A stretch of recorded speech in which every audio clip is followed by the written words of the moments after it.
Hi, buddy. Hey, what's up, man? What are you doing? Just getting shit down in here at the house. What are you doing? Well, I mean, I probably only have about another maybe 45 minutes to hang out, but I was up here at that Twin Peaks kind of close by your house. Oh shit! It'd take me 20 minutes to get there. See, I didn't know how long, I didn't know where you were at, but like I said, I was just calling Damn. because I was out this way, and I told Heather, I was like, there's a lot of traffic, I'm going to stop and eat somewhere, and I knew exactly where I was eating. Damn, that sucks, dude. I would have totally met up with I you. know. So I should have called you when I was on my way, but actually, whenever I called her, I was pretty much exiting, so I just sat down and got a beer, and gonna have some nachos, so I said, How's everything else going? huh? How's everything going? Doing good. Yeah, doing real good. That's awesome. I actually went out to Decatur, thinking about to buy a new truck.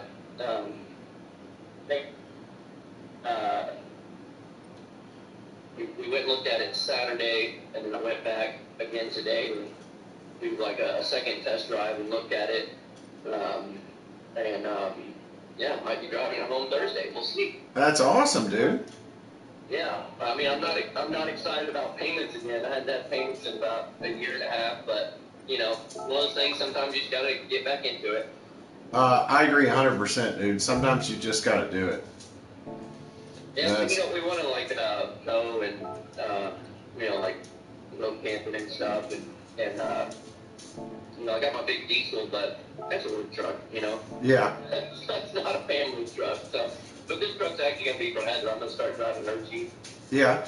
and she's gonna drive the truck, so she's excited, and you know, it's usually what happens. The moms are like, I need something new.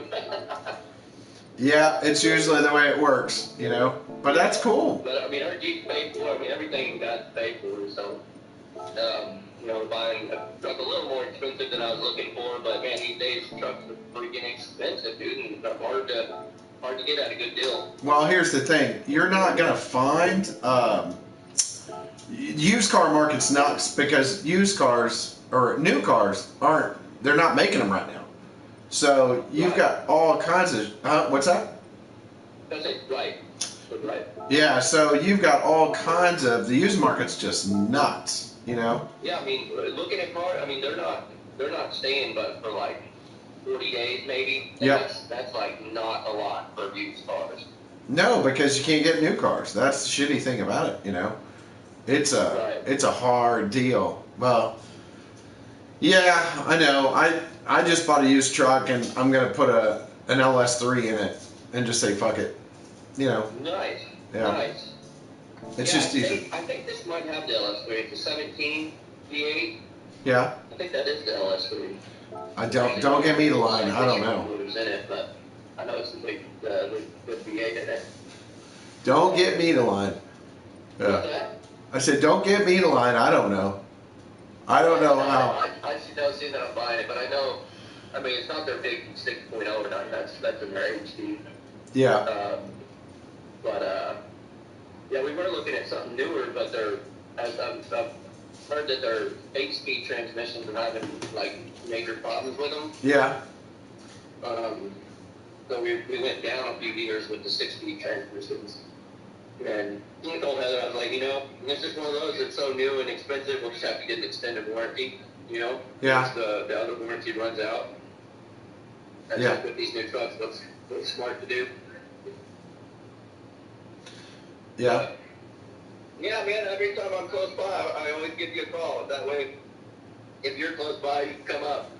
Like I said, I'll probably be here another 40 minutes or something, but I know it takes you time, so completely understandable, but... Yeah, it would take me a while to get up there just because, you know. Right. So how you been, man? What's up with that garage place? Did you get you one, or are you just hanging out with buddies up there? No, I'm working there now. So. You work for the business itself? Yeah, I handle all of Houston. Wow. So, and then I do events for, like I'm doing an event in Roanoke this weekend if you want to come by Sunday. Yeah, you can come by and check it out. So it's another garage in Texas or whatever. What is it called? Yeah, we have 7 of them here locally, but I've got one in Roanoke. If you want to, that's pretty close, and it'll be 11 to 2 on Sunday. Okay. So we have food trucks out there. That's a baby. I have to work Saturday and then Sunday. I don't know. But I definitely will try to make one of them. Yeah. I thought it was cool that y'all are doing the kind of like the cars for coffee thing, but the garage for coffee. Yeah, it works out pretty well. And the nice thing is you don't have any douchebags. And the public doesn't really know about it. It gives it this private look to it, so we don't have to worry about stuff like that. So you don't get a lot of people. I saw one guy rev last Saturday, and that's about it. But most of the time, they all keep it pretty clean. But well, I have to say, the guy that was from California that had all the Porsches, holy crap, dude, that guy brought California money here like crazy. Oh, dude, that's not even. What was up with that silver one? That looked like did it actually race back in the day? That was the James Dean car. Wow. So they only made, I think, 1,100 of them. I don't think it's real. I think it's just a demo, and so that's what I was told. It wasn't real, but I don't know for sure. But it's pretty crazy. But that's not even the craziest ones. You've got even crazier ones than that are private that people don't want pictures taken of it. Oh, really? Yeah. I was gonna say, that dude, how long has it been open? What, that location? Yeah. About a year and a half, I think. Okay. About a year. Probably about a year.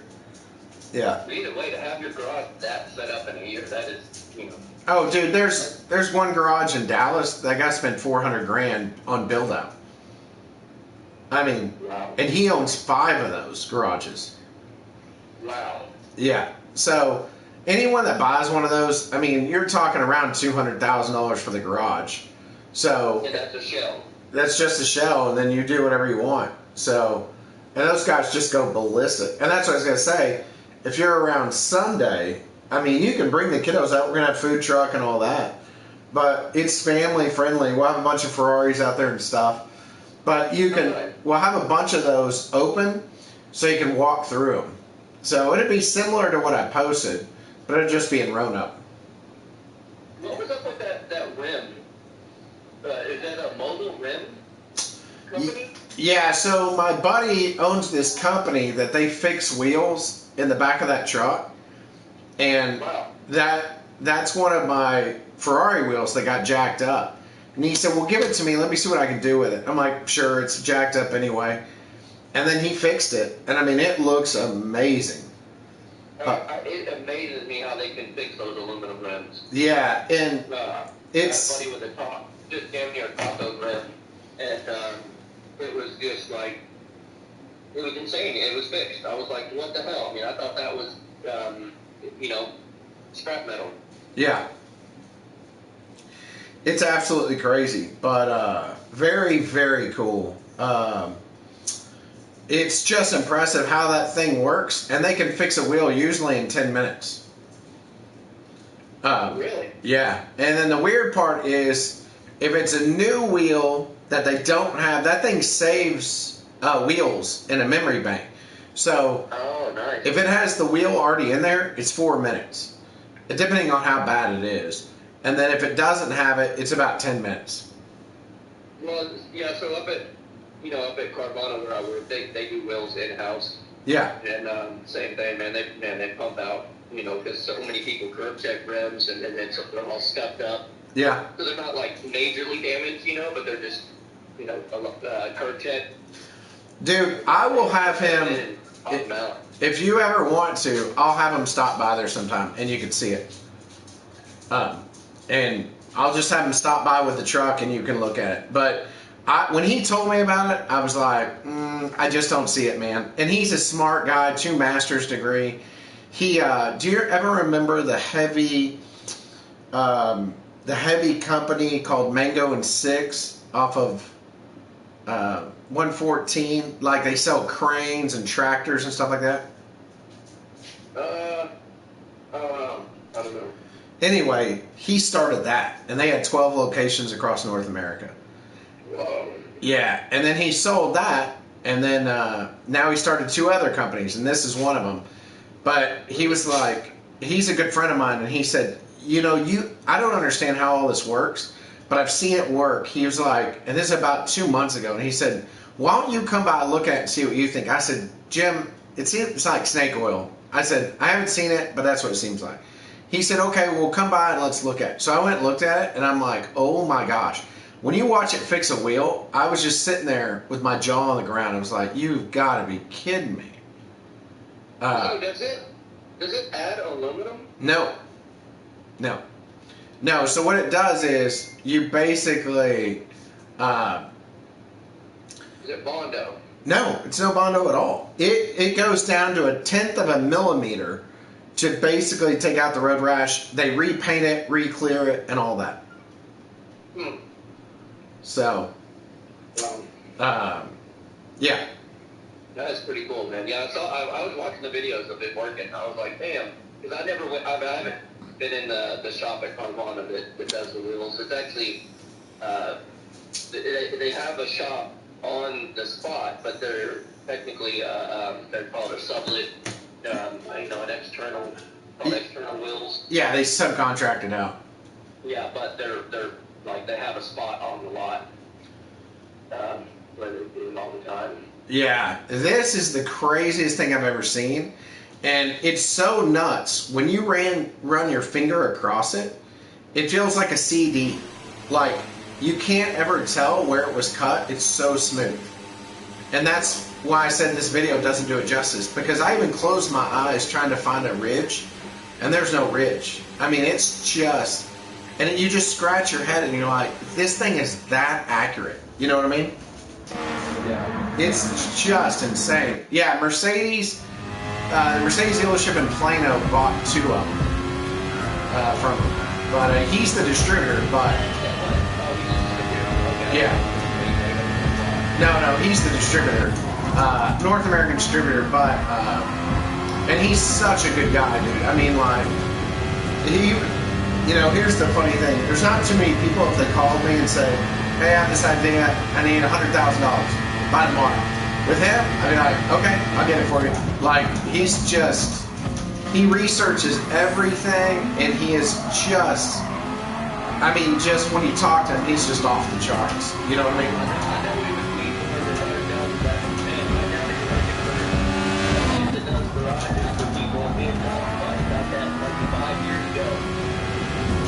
Yeah, but I tried to get him to do it. I said, I'll go in and do it. But Josh, look, I love Josh to death, but it's hard to get him to do anything.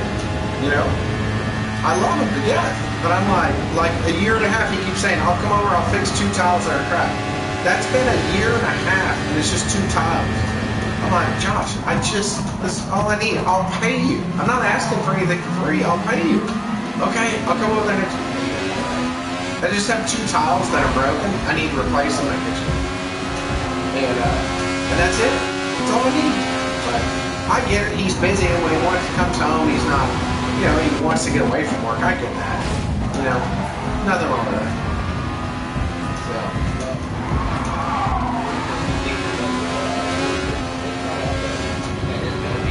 What is it? What is it?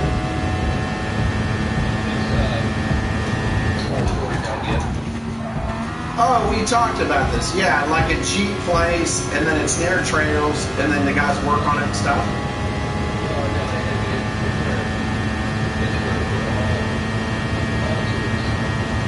Well, I know, but basically that's what he was telling me, is it's a Jeep, like off-road, and then he was going to put it near trails, and then you could store your car, valet it, whatever, and they would service it too.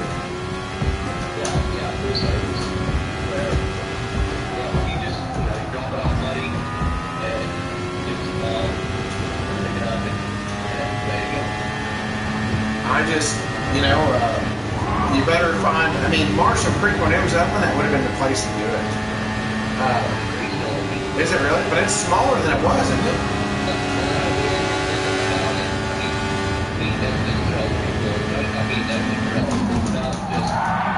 I think that would be the only way it would work well, because they're right. You know how many people have mean, I get that, but I'm just saying, I think.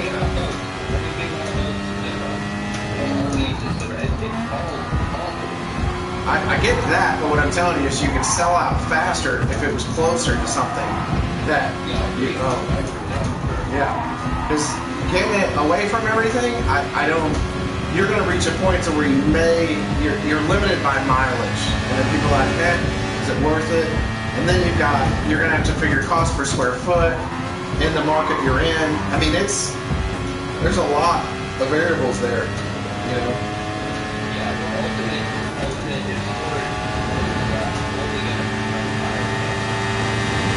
The problem with storage is everyone's doing it. You know, that's the problem. The guy that owns this company, he used to do it.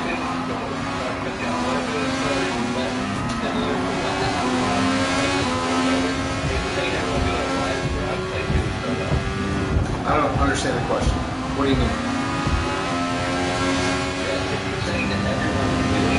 No, public storage, everyone's doing. The problem with public storage is you pay monthly.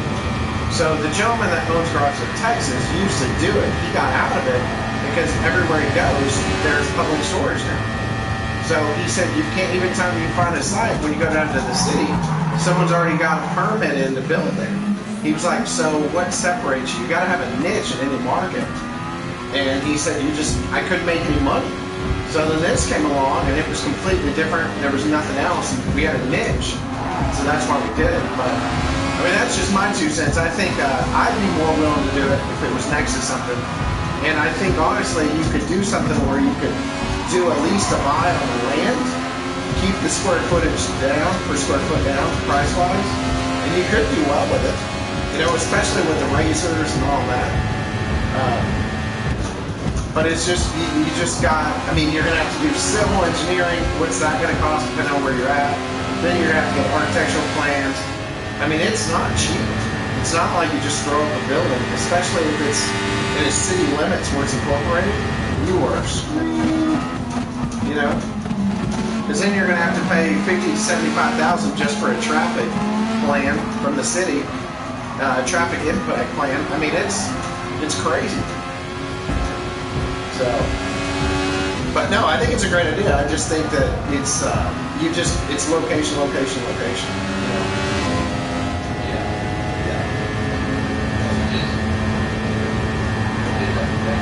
Well, and here's the other side. Right now, you can't buy any property without being through the roof. Like because everyone's trying to develop with all these people moving in. It's insane, you know? I mean, there's houses that are going for $150,000 over, and they're like $400,000 or $500,000 houses. I mean, the market's just crazy. And the problem is, oh shit.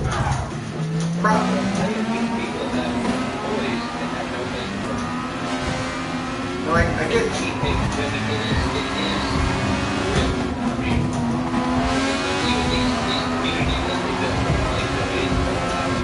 Yeah, that's how ours works.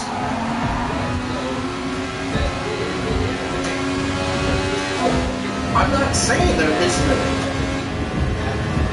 I'm not saying there's not a demand. What I'm saying is you couldn't do anything in the city because right now all the property is going for crazy bonkers. So you have to go out far enough. If you're going to go out far enough, you need to find somewhere where there's trails, and that way it's right next to it, and you're going to pull them right in. I mean, it's going to be a no-brainer sale, you know. But you're not going to pick up anything in the city that's remotely close to anything right now. Everything is going gangbusters, you know. And all these developers, like we're doing a VP with, JV with Perot Company, and they own property. I mean, they're basically watching how everything, we may do it, I said it, but they're watching where everything's expanding, and they're just buying up land everywhere, you know. So when the city expands, yeah, and that's all they do. They just watch how it expands, and then they pick up everything. And that's what I mean is you're not gonna pick up anything in the city that's gonna be worth a damn. And then the problem is you gotta add security and all that. I mean, it gets expensive. Like, we spend so much money on this. I'm like, I had no idea, you know. But yeah, I mean, we had a civil in Austin that came in at $600,000, just the civil engineering report.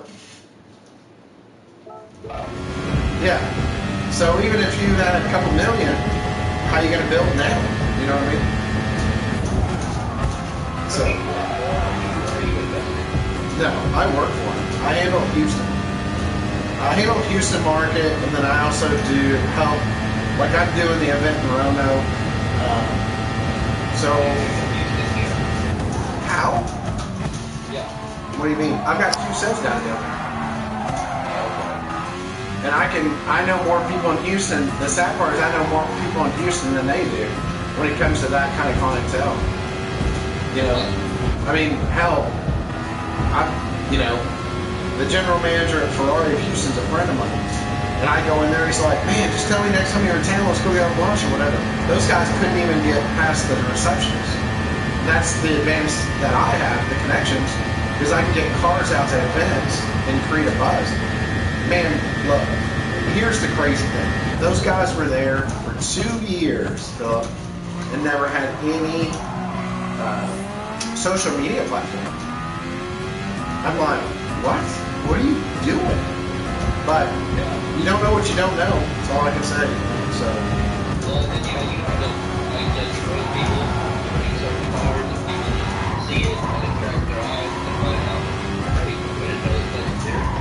Yeah, and that's the problem with all of our locations. It's an advantage, and it's a pro and it's a con. All of our sites are not road frontage because for security reasons.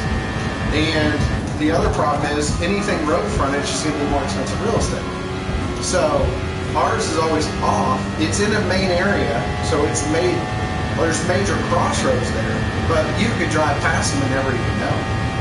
You know, and that's the thing. That's the advantage that we have.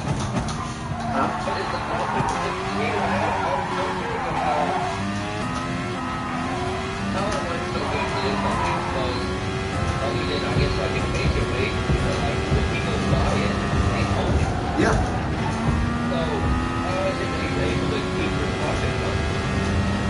We don't. We move on to the next project. It's just like a house. You just build a house, you sell it. You make a little bit of money, and then you sell it, you move on to the next. It's the same way house builders do. That's how we do it. And then we're not even part of the HOAs at all either. That's run by all the owners. It's a really weird, it's hard to explain, but man, you go over there, there's each one of the locations, they have parties all the time. And the cool thing is, they've got parties, it's like-minded people, there's some amazing cars, some people work on them, some people don't. And it's just a great group. And if you don't have the property to build, that's what most people don't think. If you're in the city and you go to build, you got all these code restrictions. It's just a pain in the ass. But here you don't have to worry about any of that. And our HOA fees cover the insurance of the exterior of the building. So all you have to have is content insurance. So it works out pretty well. Yeah. Like I said, come by Sunday if you want. You'll see it. It's strange. I have realtor friends that come by and they're like, I don't get it. And then they go by there and they're like, oh, okay. And I'm like, yeah, everything I show you, I can't explain. And it doesn't really work on paper, So, but.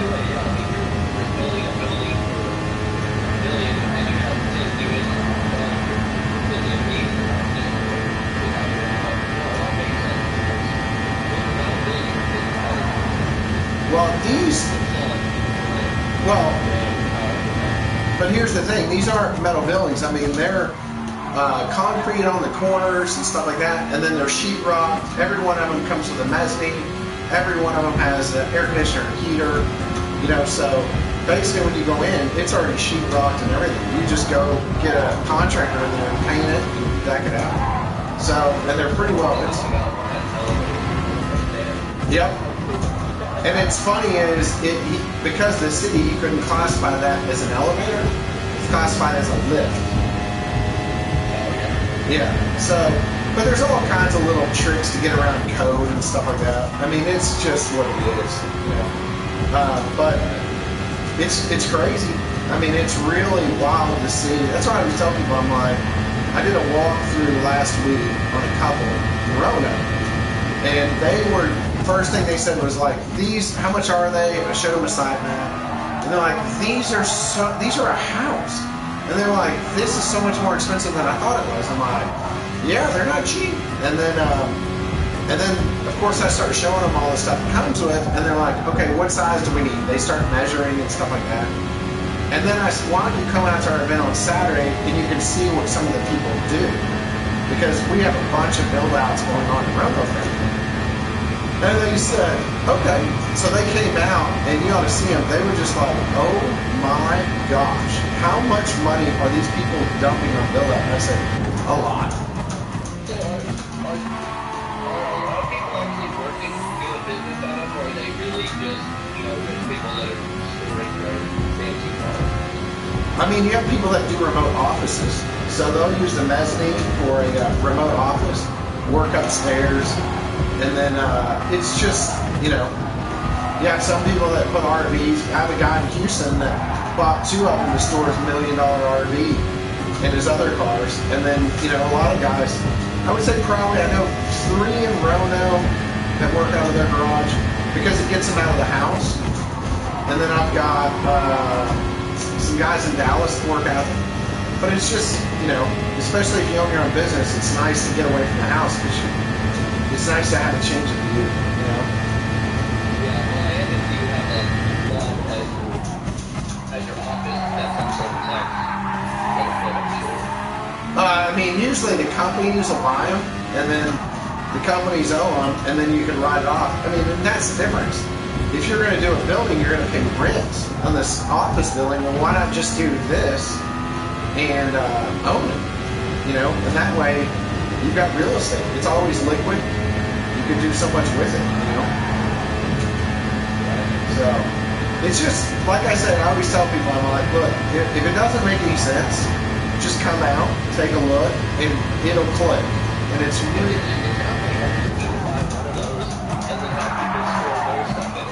You can do it if you want.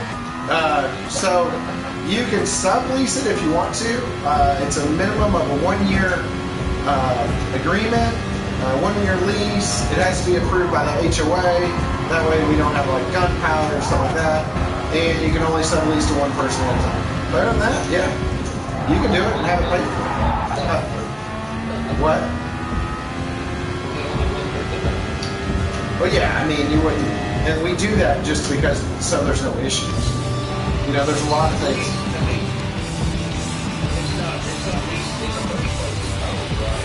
No, that's why you would sublease it out. So you buy it, you own it, and then you lease it. Yeah. Okay. Well, a sublease is usually like if you're leasing. I thought this was I could be wrong. Yeah, no, you're right. If you're leasing, sorry. I leased it, and then I was a leaser that leased it to someone else. No, you're right. I'm sorry. You're right. I'm driving while I'm talking to you. But I see what you're saying. You're just talking about leasing out yours. It's only one person you lease it out to. Yeah, like our corporate headquarters in Carrollton has the 2-story mezzanine. Like you've got shuffleboard tables. We keep all the refrigerators, all the clubhouse stocked with beer. There's big screen TVs, big couches. I mean, there's a lot of guys that will just go there at night and hang out and watch movies or whatever. So it's and it's just a nice little huh? What'd you say? Oh, I'm sorry. What'd you say? Oh yeah, sorry, I'm driving. But yeah, I'm putting some miles on the sim. I'm trying to finish all these tests that I have. Okay. So, yeah. No, I have the. Here, I'll show you something. Watch this. Hear that? Yeah.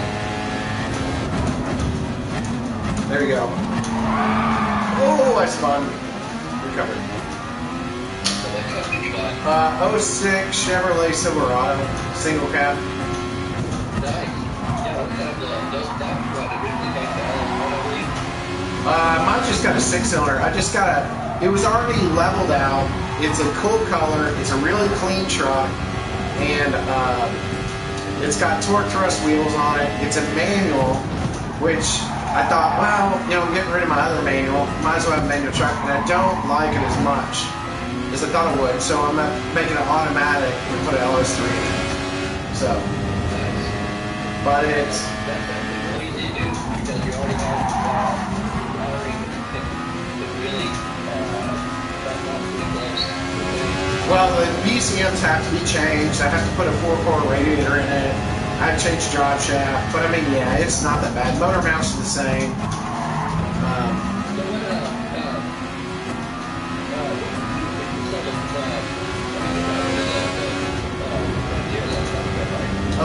No, I got rid of it after I bought this truck. I had that truck for 15 years, and I sold it for half of what I paid for it.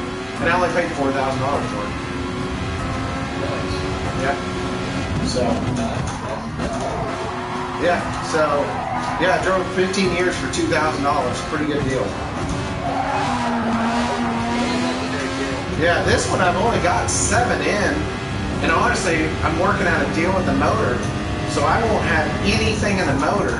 So I may, depending on how it turns out, I'm gonna right align the bed.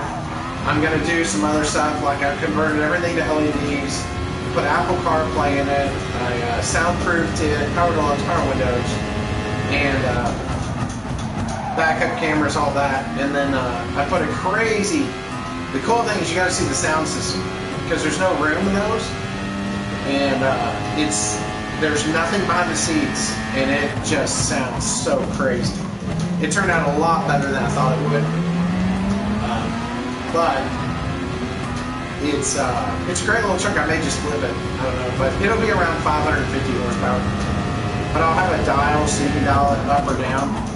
So I'll dial it down to about 300 if you're driving around town to save gas and stuff. Yeah. So, but then if you just want to burn out some stupid shit, you can. You know.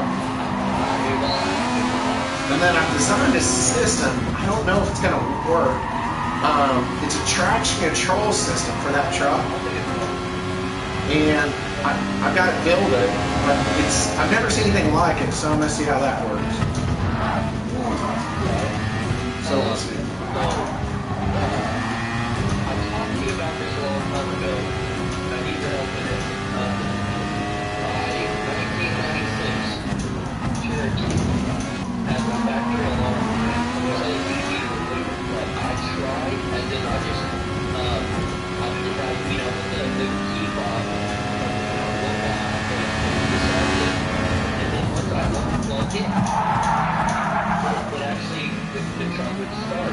But the problem is whenever I take the battery off, and then turn the battery cable back on, it looks for that alarm, and then Not 96. Not 96. 96, no, it's something else. It wasn't that sophisticated 96. Well, what I was told was the only way, from what I read on the internet, they said the only thing you can do is do something with the top, and then take the battery, and then remove the alarm, and then have to get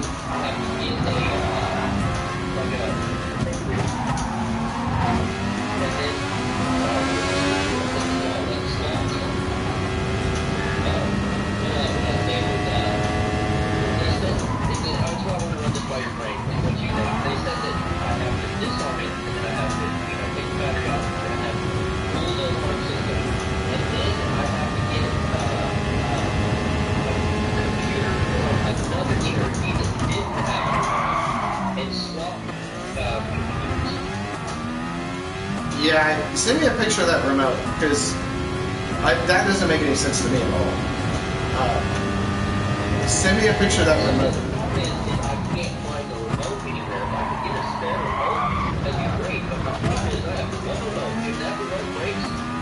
Right, but I want you to send me a picture of that remote. That's what I'm saying. listen, just send me a picture of that remote. That's really all I need.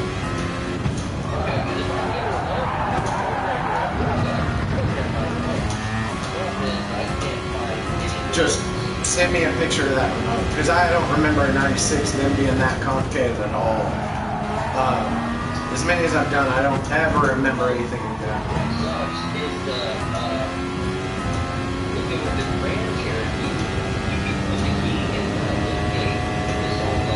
You can do it in any of the doors. If you do lock and unlock.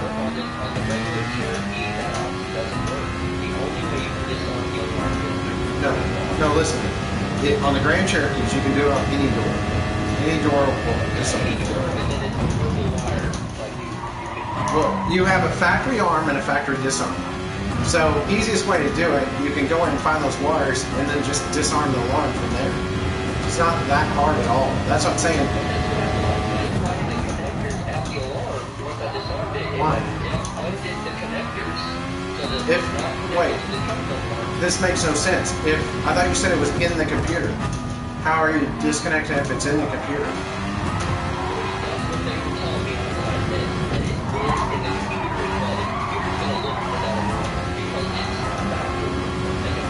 No.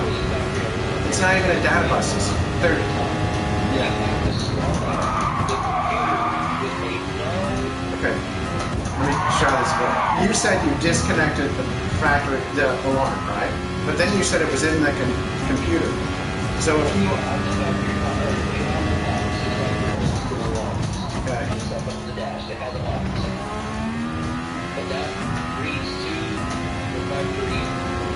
No. Not 96. I mean, I can even disarm something in 2020. You know, it doesn't work that way. It doesn't look for... In 96, it wasn't even data bus, so there's no way. Yeah, I mean, what I think.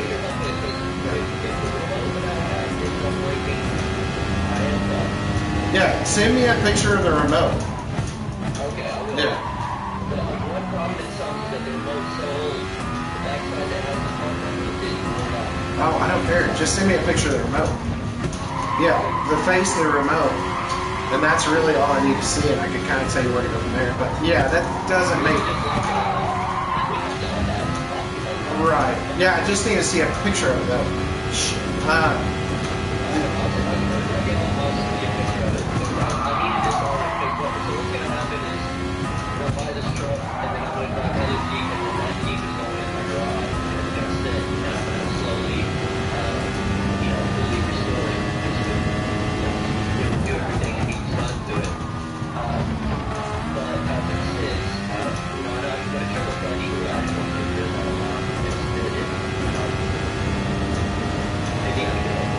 Yep, just send me a picture of the remote.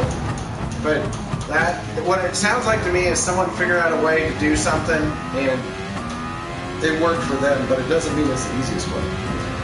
Yeah. Yeah. I'd love to get this figured out. They said the truck's gonna sit, and when they said the battery's die, I'm gonna put it up. Yeah. Just send me a picture of the remote. Yeah, I'll send a picture of it. All right. Cool.